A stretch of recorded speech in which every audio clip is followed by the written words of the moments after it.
Hey everyone, welcome to Sam's Sports Corner, episode 81. Alright, so obviously it's Super Bowl week, everybody, and all of the big sports commentators are on Radio Row right now. Except for me, I was snubbed. I guess the NFL is scared to invite me because I will ask the hard-hitting questions and get to the bottom of the real content.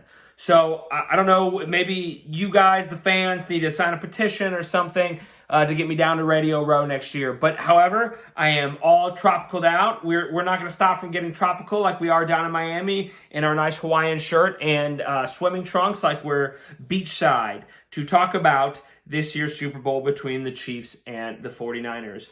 All week I've been hearing things about how Jimmy Garoppolo is a bad quarterback because he doesn't throw and they don't trust him, and that's just not fact. Jimmy Garoppolo is a great quarterback. He just doesn't need to throw because the running game has been so explosive. I don't understand why this needs to be explained to fans or actual supposed commentators and analysts, but Jimmy Garoppolo doesn't throw the ball because he doesn't have to. When he does throw the ball, he's done it very well this year. I don't think he's going to be a problem for the 49ers. I don't think he's a liability. And all week I've been hearing about the 49ers defense and their great run game, which are the two real, if you want to win the Super Bowl, that's how you win championships. Good run game, good defense. That's the recipe. But here we are, still just a couple days out, and I don't see it happening. The line is Kansas City -1, which Kansas City will cover. They're going to score at least 2 more points than the 49ers because Patrick Mahomes is an animal. The over-under is set at 45.5. I never bet this well. I don't think in my entire career of betting that I have ever gotten this right, betting an over-under. So I'm going to say over because I assume the Kansas City Chiefs are going to score at least 28 points.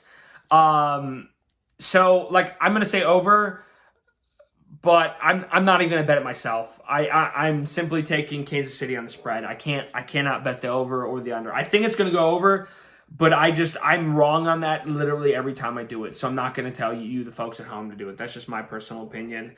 It's going to be a very exciting game. And honestly, once again, 49ers have all of the boxes checked for what you want on a Super Bowl team. But with Patty Mahomes and this majestic son of a bitch right here, let's just take a look at him and realize that man's not losing. Look at that Hawaiian. Look at that mustache. Look at that grit. Look at that grind. That's 4 cheeseburgers and a solid helping of mac and cheese under his gullet. And that man ain't losing. So, Kansas City to cover. That's the Super Bowl bet. That's Super Bowl talk.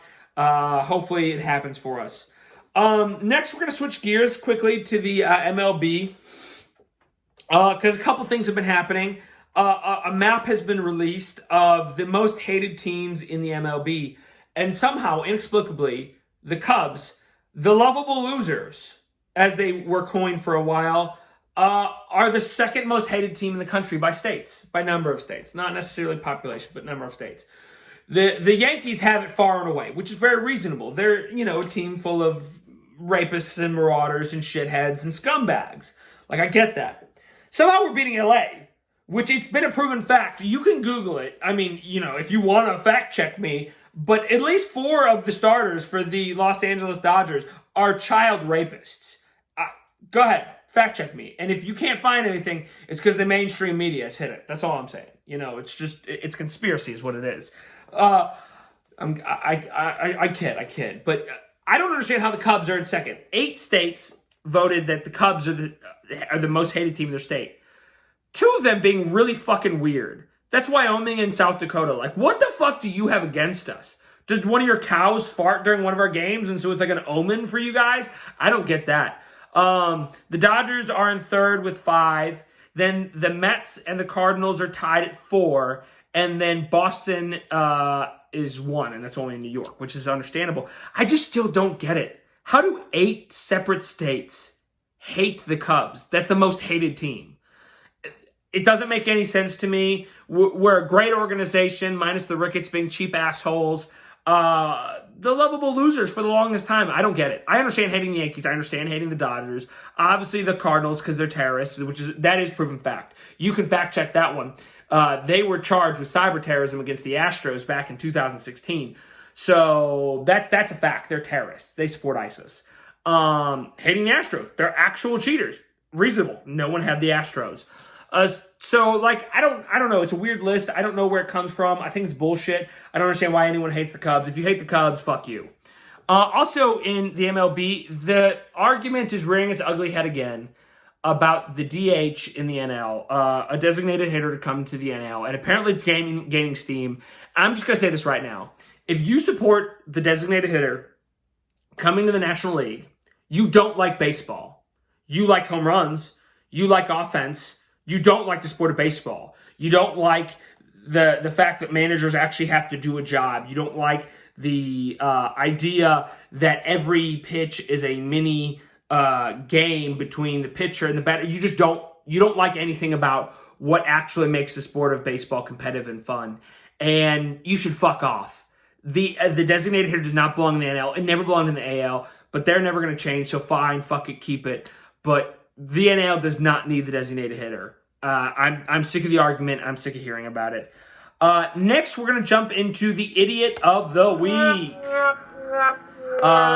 So the idiot of the week this week is PETA. And you're going to ask yourself, Sam, how did PETA end up as the idiot of the week when we're in a sports week? Because it's recently come out that they produced a commercial to play at the Super Bowl that the NFL would not allow.